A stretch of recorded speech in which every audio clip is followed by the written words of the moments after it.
কি কেমন আছেন? আপনারা তো আপনাদের মতনই চলেছেন। দুনিয়াতে কি ঘটে গেল, কি হচ্ছে সেইগুলো তো দেখার আপনাদের প্রয়োজন নেই। আপনারা তো খানা খাবেন, টাকা জোগাড় করবেন, বোঝেননি? এটাই তো আপনাদের শিক্ষা নাকি? আপনারা নবীর আদর্শকে ভুলে যাচ্ছেন, ভুলে গেছেন। সেগুলো কি এর প্রতিবাদ জানাবেন না?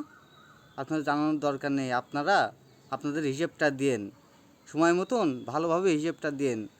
আল্লাহ সবার কাছ থেকেই জিজ্ঞাসা করবেন, ঠিক আছে? ওই জিজ্ঞাসায় যদি উত্তর যদি না দিতে পারেন, ওই দোজখের আগুন ছাড়া আর কিছুই পাবেন না।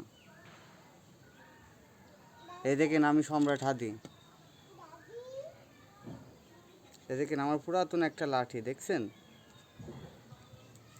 এই লাঠির ভিতরে মহব্বত আছে, কাজ জানেন? ওই আল্লাহর মহব্বত আছে। আর আমার রসুল আমি অনেক ভালোবাসি। রসুলের বহুতভাবে নির্যাতন করা হয়েছে, সেই বিচার কিন্তু কেউ করেনি এই জমিনের মাটিতে, কেউ করেনি। কারণ এই জমিন সাক্ষী দিয়েছে, যে বিচার জন্য হয়, আল্লাহ বিচার জন্য হয়। আর এই জন্যই জালেমদের বিচার হবে, জালেমদের বিচার হবে। নমরুদের হয়েছে জানেন না?